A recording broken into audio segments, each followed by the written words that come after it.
ETF index mutual funds నేర్చుకుని stock మార్కెట్లో రాణించాలనుకుంటున్నారా? వెంటనే ఈ నెంబర్కి కాల్ చేయండి.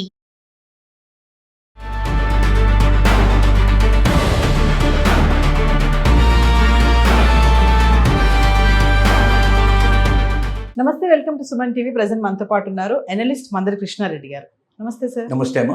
సార్, డొనాల్డ్ ట్రంప్ విషయంలో మనం చాలా వీడియోలో మాట్లాడుకుంటున్నాము. ఎప్పుడైతే అధికారంలోకి వచ్చారో ఇప్పటి వరకు కూడా చూసుకుంటే ఎన్నో డెసిషన్స్, ఎన్నో రద్దు చేయడం కూడా చూస్తున్నాం. ఇప్పుడు కొత్తగా ఏంటంటే ఎవరైతే అసాంఘిక పనుల్లో కనుక దొరికిన సోషల్ మీడియా బెట్టింగ్ కానీ ఇంకేమైనా నేరాల్లో కానీ ఇట్లాంటి వాళ్ళందరినీ కూడా వెతికి వెంటాడి మరి ఇప్పటి వరకు అయితే 1,75,000 వీసాలు రద్దు చేస్తున్నట్టుగా ఒక ప్రకటన అయితే రావడం జరిగింది. మరి ఎందుకంటారు, మళ్ళీ ఎందుకు ట్రంప్ ఇలా తయారయ్యాడు? అంటే ఏది ఏమైనా మన వాళ్ళందరినీ ఆపేయాలి రాకుండా అమెరికా అనే ఒక ఆలోచనతోటి ఉన్నారా అంటే ఒకసారి దీని గురించి డీటెయిల్గా మాట్లాడుకుంటే సార్. ట్రంప్ ఏమీ మారలేదు. ట్రంప్ లాగానే ఉన్నాడు. రెండోసారి అధికారంలోకి వచ్చేయడానికి ఏవైతే ప్రామిసులు చేశాడో ఎలక్షన్ ఆయన మేనిఫెస్టోలో అమెరికన్స్ ఫస్ట్, ఉద్యోగాలన్నీ కూడా అమెరికన్స్కే రావాలి, అమెరికాలో ఉద్యోగం పెట్టుకొని విదేశాల నుంచి మనం ఎందుకు జనాలు తీసుకురావాలి, ఇమిగ్రెంట్స్ ఎందుకు మనం ప్రోత్సహించాలి, వలసదారులు ఇక్కడికి వచ్చిన తర్వాత వాళ్ళ నాగరికతని, వాళ్ళ యొక్క అభిరుచుల్ని, అలవాట్లని మన వాళ్ళ మీద రుద్దేటువంటి ప్రయత్నం చేస్తూ ఉన్నారు. ముఖ్యంగా ఇండియన్స్ ఏంటంటే అక్కడ టెంపుల్స్ కట్టుకోవడం, భజనలు చేయడం, ఆర్భాటాలు చేయడం, గొడవలు చేయడం, గందరగోళాలు చేయడం, అసలు వాళ్ళు ఆంధ్రప్రదేశ్లో, తెలంగాణలో, మన తెలుగు నేలలో ఉన్నట్టుగానే ఫీల్ అయ్యేటువంటి పరిస్థితి అక్కడ దాదాపుగా క్రియేట్ అయిపోయే పరిస్థితి ఏర్పడింది. అలాగే ఇండియా నుంచి ఎక్కడికి వెళ్ళినా అన్ని వైపుల నుంచి కూడా భక్తి వ్యవహారం, మన సాంప్రదాయాన్ని, మన ఆలోచనలు అక్కడ తీసుకురావడానికి ప్రయత్నం చేయడం. కమ్యూనిటీ లోపల యాక్టివ్గా ఉండేవాళ్ళు ఎవరంటే వీళ్ళు. ముఖ్యంగా ప్రాపర్టీస్ కొనేవాళ్ళు ఎవరంటే ఇండియన్స్ కొన్నాం. ప్రాపర్టీస్ ఇండియన్స్ ఎక్కువ కొన్నాం. మ్యాక్సిమం ఉన్నది ఎవరంటే టోటల్గా అమెరికన్ లోపల ఈవెన్ అమెరికన్ సిటిజన్షిప్ ఉన్న వాళ్ళ కన్నా కూడా ఇండియన్స్ ఎక్కువ కొనేటువంటి ప్రయత్నం చేశారు. కాబట్టి ఇండియన్స్ని కూడా పంపడం అనేది దాంట్లో ఒక లక్ష్యంగా పెట్టుకొని మొత్తం ఇమిగ్రెంట్స్ మీదనే ఒక కక్షపూరితమైన ఆలోచనతో ట్రంప్ వ్యవహరించాడని మనకు తెలుసు. ఇప్పుడు అతని చేతికి ఒక గొప్ప ఆయుధం దొరికింది. ఆ ఆయుధం ఏంటంటే ఏఐ టూల్స్. ఈ ఏఐ టూల్స్లో లేకముందు ఏంటంటే వెతకాల్సి వచ్చింది. ఒక వ్యక్తికి సంబంధించినటువంటి జీవిత చరిత్ర, ఒక 30 ఏళ్ళు 40 ఏళ్ళ చరిత్ర వెతకాలంటే అతను ఎక్కడెక్కడ కేసులో ఇరుక్కున్నాడు, లేకపోతే ఏం తప్పులు చేశాడు, ఏం పొరపాటు చేశాడు, ఏం నేరాలు చేశాడు అనేవన్నీ వెతకాల్సి వచ్చేది.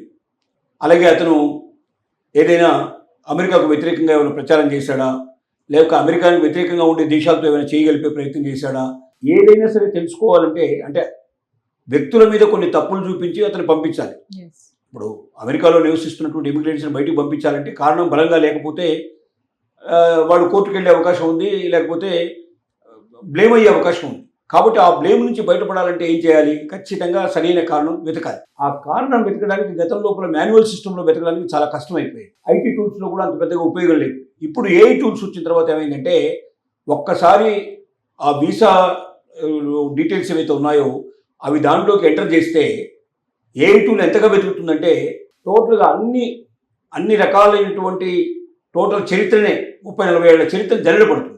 ఎక్కడైనా సరే ఏం పొరపాటు చేశాడు, ఏం తప్పు చేశాడు, డ్రైవింగ్ లైసెన్స్ విషయంలో ఏమైనా పొరపాటు ఉందా, డ్రైవింగ్ విషయంలో ఏమైనా పొరపాటు ఉందా, డ్రింక్ అండ్ డ్రైవ్లో ఏమైనా అతను ఆల్రెడీ కేసు బుక్ అయి ఉందా, లేకపోతే అతను ఏదైనా వీసాకు సంబంధించినటువంటి వీసాకు సబ్మిట్ చేసేటప్పుడు తప్పుడు పేపర్లు ఏమైనా సబ్మిట్ చేశాడా, లేక ఇంకేదైనా నేరాలు చేశాడా, ఇలా రకరకాల కారణాలు వెతుకుతూ టోటల్గా సెర్చ్ చేసేసి ఒక్కసారి ఆ వివరాన్ని బయటికి తీసుకొస్తున్నాయి.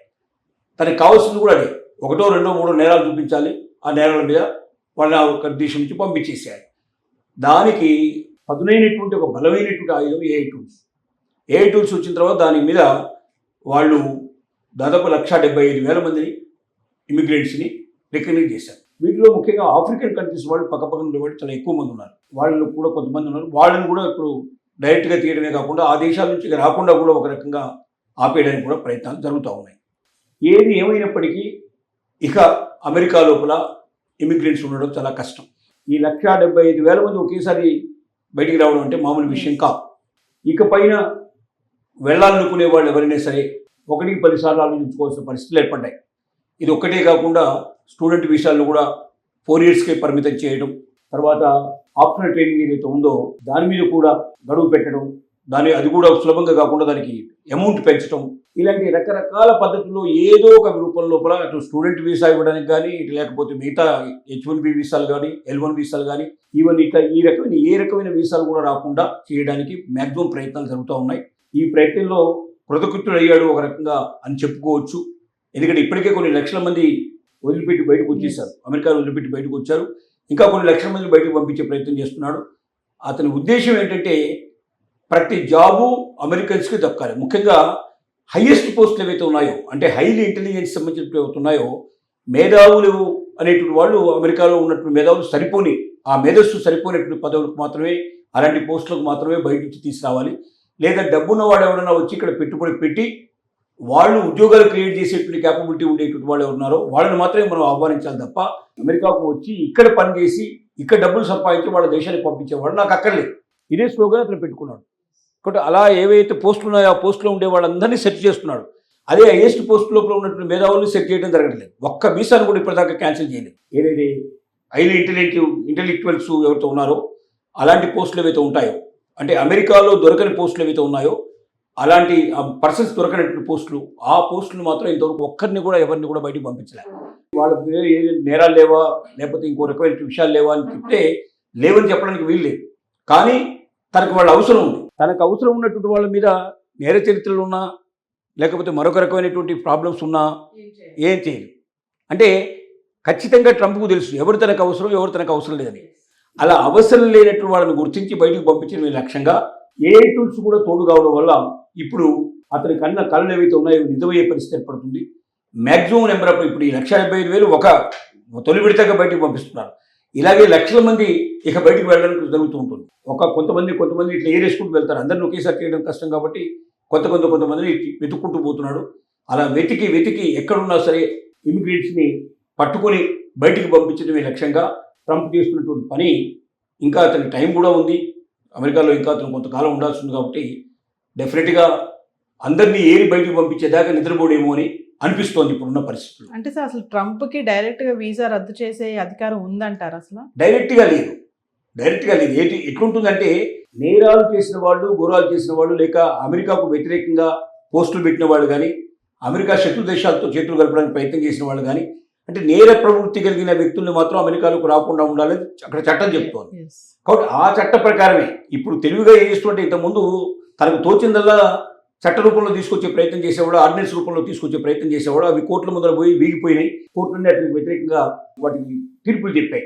కాబట్టి ఇప్పుడు తెలివిగా ఏం చేస్తున్నాడంటే అమెరికా చట్టాలకు లోబడి ఏ రకంగా ఆర్డినెన్స్ పాస్ చేయాలి, ఏ రకంగా అక్కడ ఉన్న వాళ్ళని ఏరి చేయాలనేది సలహాలు తీసుకొని ఆ రకంగా ఉండే వాళ్ళనే పంపించే ఏర్పాటు చేస్తున్నాడు. అంటే రేపు కోర్టులకు వెళ్ళినా కూడా ఏ రకంగా కూడా తనకు వ్యతిరేకంగా తీర్పులు రాకుండా ఉండేటువంటి జాగ్రత్త వహిస్తున్నాడు.